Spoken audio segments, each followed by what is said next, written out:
जय हिंद। मेरा नाम है रवि। आपका स्वागत करता हूं अर्थवर्धन चैनल में। मल्टी कैप म्यूचुअल फंड के अंदर इन्वेस्टमेंट करने से हमें बहुत सारे फायदे होते हैं। उसके पीछे का रीज़न ये है कि मल्टी कैप के अंदर लार्ज कैप भी होता है, मिड कैप भी होता है और स्मॉल कैप भी होता है। अब ये जो लार्ज कैप है, मिड कैप है और स्मॉल कैप है, इन तीनों की कुछ खासियत है जो कि बहुत ही शानदार है, वो भी आपको जानना जरूरी है। जैसे कि अगर आप लार्ज कैप के अंदर इन्वेस्टमेंट करते हो तो आपको वहां पर सेफ्टी भी मिलती है और आपको वहां पर वॉलेटिलिटी भी देखने को नहीं मिलती। मिड कैप के अंदर हमें अच्छा खासा ग्रोथ देखने को मिलता है, जिसके कारण हमें रिटर्न्स भी बहुत ही शानदार निकल के आते हैं। और तीसरा कि स्मॉल कैप के अंदर क्या होता है कि वहां पर मल्टी बैगर बहुत सारे होते हैं, वो हमारे पोर्टफोलियो को कुछ अलग ही लेवल पर लेके जाते हैं। तो इसी टाइप का एक फंड है मल्टी कैप टाइप का फंड, जो मोतीलाल ओसवाल लॉन्च करने जा रहा है। इसकी हम सारी की सारी डिटेल्स लेने की कोशिश करेंगे। अगर आपको भी इस फंड के अंदर इन्वेस्टमेंट करना है तो लिंक मैंने डिस्क्रिप्शन में दे दिया है, वहां से आप अपना इन्वेस्टमेंट करना बहुत ही इजीली और घर पे बैठे बैठे कर सकते हैं। कहीं पर भी जाने की जरूरत नहीं पड़ेगी। इंडिया की जो फाइनेंशियल स्टोरी है वो बहुत ही पॉजिटिव वे में चल रही है। वो कैसे, वो मैं आपको बताता हूँ। यहाँ पर आप कुछ टाइम पीरियड देख सकते हैं, फाइनेंशियल ईयर 14 से लेकर फाइनेंशियल ईयर 2024। यहाँ पर आप देख सकते हैं कि नॉमिनल जो जीडीपी थी वो वर्ल्ड के अंदर इंडिया की 10th नंबर पर थी, अभी के समय में 5th नंबर पर है। मतलब 5 नंबर्स का यहाँ पर जंप मारा गया है। इन्फ्लेशन अभी आप देख सकते हैं कि यहाँ पर कम हो चुका है, 5.4 जितना हो चुका है। फिजिकल डिफिसिट जो है वो अभी थोड़ा बढ़ा हुआ है, लेकिन इसको कंट्रोल करने के लिए भी हमारे इंडिया में काम चल रहा है। ट्रेड डिफिसिट भी यहाँ पर थोड़ा सा बढ़ा हुआ है, इसको भी कंट्रोल करने के लिए काम हो रहा है। 10 ईयर्स का जो जी सेक था वो हमें यहाँ पर कम होते हुए देखने को मिल रहा है, जो कि एक अच्छी बात है। कम है फिर भी ये अच्छी बात है। यहाँ पर इंडिया का जो रुपी वैल्यू है वो भी हमें थोड़ा यहाँ पर बढ़ते हुए देखने को मिल रहा है। लेकिन सबसे जो बढ़िया बात है यहाँ पर हम देख सकते हैं कि जो एफआईआई का इनफ्लो है वो हमें यहाँ पर बढ़ते हुए देखने को मिल रहा है। मतलब बाहर के देश के जो लोग हैं वो इंडिया के ऊपर बहुत ही ज़्यादा भरोसा कर रहे हैं और बहुत हेवीली इन्वेस्टमेंट भी कर रहे हैं। इंडिया के लोग भी इन्वेस्टमेंट बहुत ही तेजी से कर रहे हैं और साथ में बढ़ा भी रहे हैं। तो यहाँ पर आप देख सकते हैं कि जो फ्लो है डीआईए का वो बढ़ते हुए हमें देखने को मिल रहा है। डीआईए का मतलब कौन है? Domestic institutional investors. अब ये जो डोमेस्टिक इंस्टीट्यूशनल इन्वेस्टर्स है उनके पास पैसा कहाँ से आता है? तो वो हम जैसे सामान्य लोग जो है, जो म्यूचुअल फंड के अंदर पैसा इन्वेस्ट करते हैं, वहीं से आता है। और बड़े बड़े फंड हाउसेस है और बड़ी बड़ी कंपनीज है, वो इंडिया के अंदर इन्वेस्टमेंट कर रहे हैं और अच्छा खासा प्रॉफिट भी निकाल रहे हैं। इसी के कारण यहाँ पर आप देख सकते हैं कि वर्ल्ड के अंदर इंडिया का जीडीपी के मामले में 10th नंबर था, अभी के समय में 5th नंबर पहुंच चुका है। निफ्टी 50 की भी अगर हम स्पेसिफिक टाइम पीरियड के अंदर हम बात करते तो मई 2014 से लेके मई 2019 तक यहाँ पर 10.1% CAGR के हिसाब से बढ़ा है निफ्टी 50। लेकिन इसके बाद का जो टाइम पीरियड है वहाँ पर 10 की जगह पे 14.2% CAGR के हिसाब से बढ़ रहा है। अब पूछेंगे कि रवि भाई ये तो बढ़ तो रहा है, लेकिन इतना तेजी से बढ़ने का पीछे का रीज़न क्या है? तो वो भी मैं आपको बताऊंगा। उसके पीछे का रीज़न है कंपाउंडिंग, जो कि बहुत ही शानदार तरीके से काम कर रहा है। और आगे आने वाले समय के अंदर ये ग्रोथ जो है वो और भी हमें तेजी से देखने को मिल सकता है। अब यहाँ पर आप देख सकते हैं, यहाँ पर आप देख सकते हैं कि कंपाउंडिंग किस तरीके से काम करने वाला है। यहाँ पर फाइनेंशियल ईयर 2047 तक में हमारा ग्रोथ रेट कितना तेजी से हो जाएगा, आप यहाँ पर देख सकते हैं।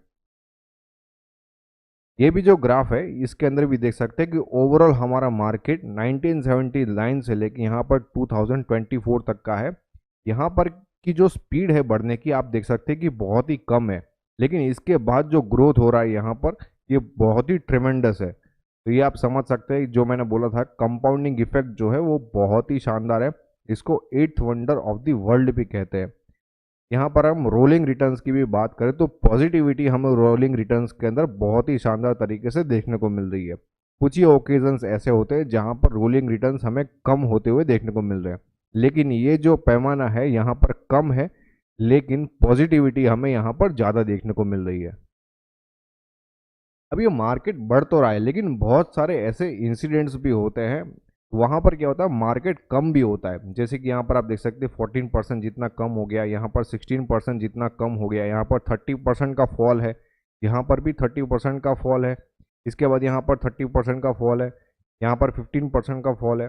तो ये जितने भी फॉल है उसके बाद भी आप देख सकते हैं कि मार्केट कंटिन्यूसली ऊपर की तरफ ही हमें जाते हुए देखने को मिल रहा है। ये पॉजिटिविटी को आप यहाँ पर महसूस कर सकते हैं। अगर आपने इन्वेस्टमेंट किया हुआ है तो आपका जो इन्वेस्टमेंट वैल्यू है वो अभी आपको बढ़ते हुए भी देखने को मिल रहा होगा, और अभी के समय में मार्केट ऑल टाइम हाई पर भी ट्रेड कर रहा है। निफ्टी 400 की भी अगर हम बात करते हैं तो ग्रोथ हमें बहुत ही शानदार तरीके से देखने को मिल रहा है।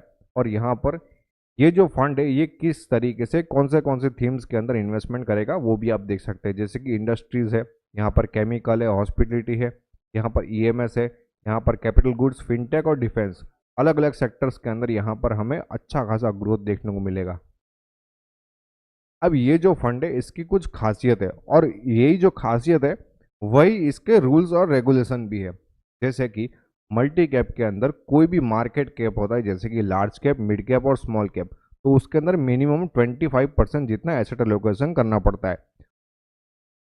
यहाँ पर आप देख सकते हैं मिड कैप के अंदर भी 25%, लार्ज कैप के अंदर भी 25% और स्मॉल कैप के अंदर भी 25%। बाकी बचा हुआ जो मार्केट कैप है, बाकी बचा हुआ जो एसेट्स है वो डायनेमिकली कहीं पर भी इन्वेस्टमेंट किया जा सकता है।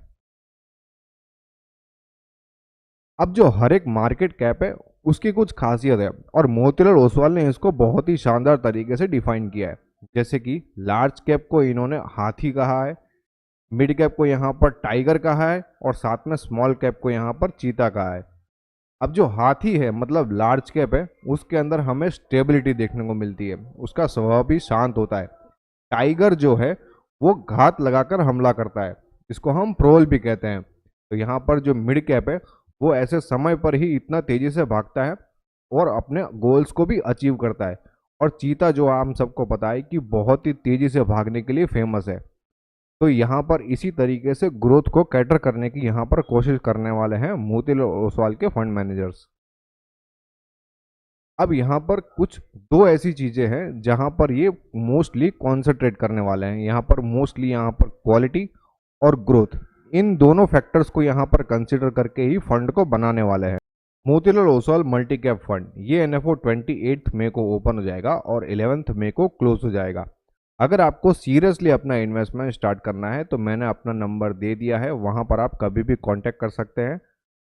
इस फंड का बेंचमार्क रहने वाला है Nifty 500 multi cap 50-25-25 index TRI, और इस फंड का एग्जिट लोड रहेगा 1% फॉर 15 डेज। मतलब अगर आप अपने पैसों को विद इन 15 डेज रिडीम करते हो तो आपको 1% जितना एग्जिट लोड लगेगा। लेकिन अगर आप अपने पैसों को 15 दिन के बाद रिडीम करते हो तो आपको किसी भी तरीके का एग्जिट लोड नहीं लगेगा। इसका इनिशियल एनएवी 10 रहेगा, और एक्सपेंस रेशियो जैसे ही फंड लॉन्च हो जाएगा वैसे ही आपको पता चल जाएगा। ये एक ओपन एंडेड कैटेगरी का फंड रहने वाला है, मतलब आप इस फंड के अंदर कभी भी अपने पैसों को इन्वेस्ट कर सकते हो और कभी भी अपने पैसों को रिडीम कर सकते हो। ये रेगुलर और डायरेक्ट दोनों ही मोड में अवेलेबल रहेगा। इसमें ग्रोथ और डिविडेंड दोनों ही ऑप्शंस देखने को मिलेंगे। अगर आपको अपना इन्वेस्टमेंट स्टार्ट करना है तो आप एसआईपी, लमसम, एसडब्ल्यूपी या स्ट्रिप, चारों में से किसी भी मोड में अपना इन्वेस्टमेंट स्टार्ट कर सकते हैं। मिनिमम इन्वेस्टमेंट की बात करें तो लमसम मोड में मात्र 500 रुपीज़ से आप अपना इन्वेस्टमेंट स्टार्ट कर सकते हो, या फिर अगर आपको अपनी एसआईपी स्टार्ट करनी है तो मात्र 500 रुपीज़ पर मंथ से आप अपनी एसआईपी स्टार्ट कर सकते हैं। अगर आपको अपने पोर्टफोलियो को फ्री में रिव्यू करवाना है, या फिर अगर आपको सीरियसली इन्वेस्टमेंट करना है, तो नीचे दिए गए नंबर पर आप कभी भी कॉन्टैक्ट कर सकते हैं। और इन्वेस्टमेंट के लिए लिंक मैंने डिस्क्रिप्शन में दे दिया है, वहां से भी आप अपना इन्वेस्टमेंट करना स्टार्ट कर सकते हैं। अब मेरा क्या मानना है इस फंड के बारे में वो मैं आपको बताता हूँ।